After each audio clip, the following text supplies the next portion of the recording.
Was Republican presidential candidate Senator John McCain. Senator, it's great to see you this morning. Thanks for being with us. Good morning, John. On the campaign trail yesterday, you really highlighted your role in crafting the deal that led to the bill that failed yesterday, but 133 members of your own party voted against it, including the entire Arizona delegation. Why couldn't you close the deal with your own members? Well, I think it was because we haven't convinced people that this is a rescue effort, not just for Wall Street, but for Main Street America, for working families, for small businesses, for the heartland of America, all over America, where people are going to lose credit, they're going to lose their ability to make purchases of automobiles, of other necessities of life, and we didn't do a good enough job. We'll go at it. I'm glad to stay at it. That's what my job is, I believe, as an American, not as a candidate for president, but if I think I can do some good, I'll do it. I may fail the first time, or the second time, or the third time, but we've got to get this job done for America, and I have a plan to restore our economy. So what do you plan to do to try to convince Republicans who voted against this bill? Last week you suspended your campaign, you went back to Washington, you said you were going to stay there until there was a deal. Will you do that again? I will do whatever is necessary, John. I spoke to the president this morning, and I think I recommended the Treasury's Exchange Stability Fund, which has $250 billion, which can shore up our institutions. The FDIC insurance should be increased to $250,000 from $100,000. And also the Treasury has the ability to buy up $1 trillion worth of mortgages. We should move forward on that as we are crafting this rescue bill. And by the way, the first thing I'd do is say, let's not call it a bailout, let's call it a rescue, because it is a rescue.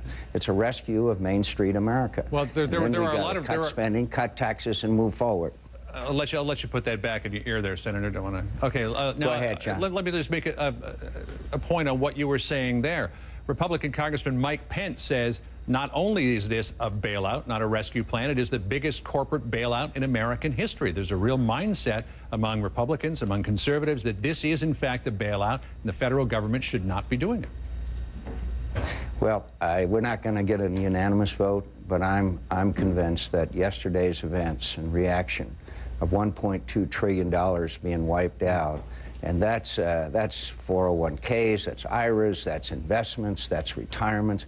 Americans are frightened right now. We've got to give them a short-term plan, which I just mentioned to you, at least those three things I mentioned to you, the Exchange Stability Fund, FDIC, moving it up from $100,000 to $250,000, and also start buying mortgages, which the Treasury has the ability to do it, and then a long-term plan, cutting spending, making sure we balance our budget, give people the ability to stay in their homes and keep their jobs, and alternate energy. All of those things I have a plan for, John. All right. I noticed that your earpiece popped out there again, Senator. If you want That's to take right. I still hear you. You can still hear me. I still hear you. Oh, great. Over the weekend. You're a very loud guy.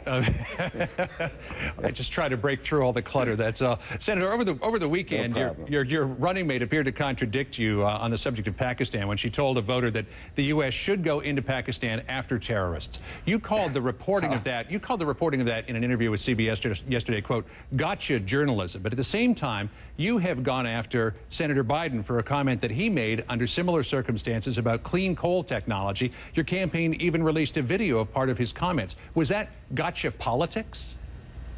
Well, I think the circumstances were very different, but the point is that how so? Soundbite politic. Well, I believe it was a town hall meeting that he said it.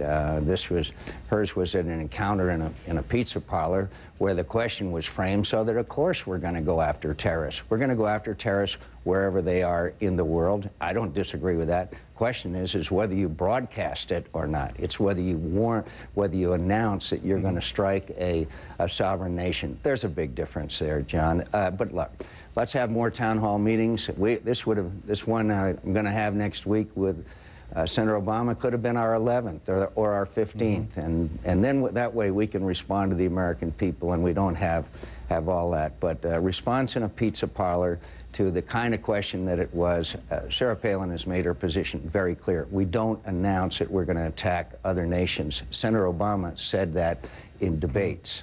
Well, she did appear to say that when she was waiting in line, I guess, for a Philly cheesesteak. But I mean, what she said was that she was going to respond to terrorist attacks, and I'm saying we're going to respond to terrorist attacks. I'm not going to announce that I'm going to attack Pakistan.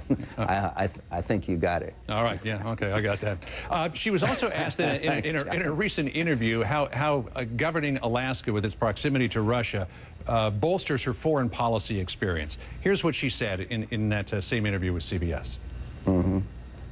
As Putin rears his head and comes into the airspace of the United States of America, where do they go? It's Alaska. It's just right over the border. It is from Alaska that we send those out to make sure that an eye is being kept on this very powerful nation, Russia. Can I ask you, Senator, what did you think of that answer?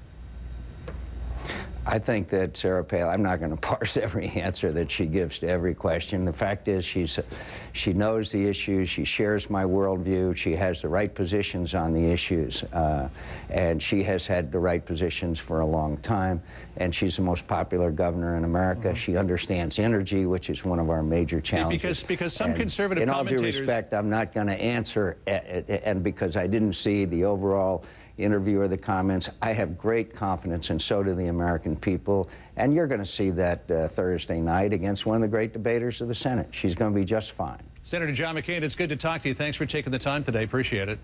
Thanks, John. It's good to be with you. All right. We hope to see you again. By the way, we do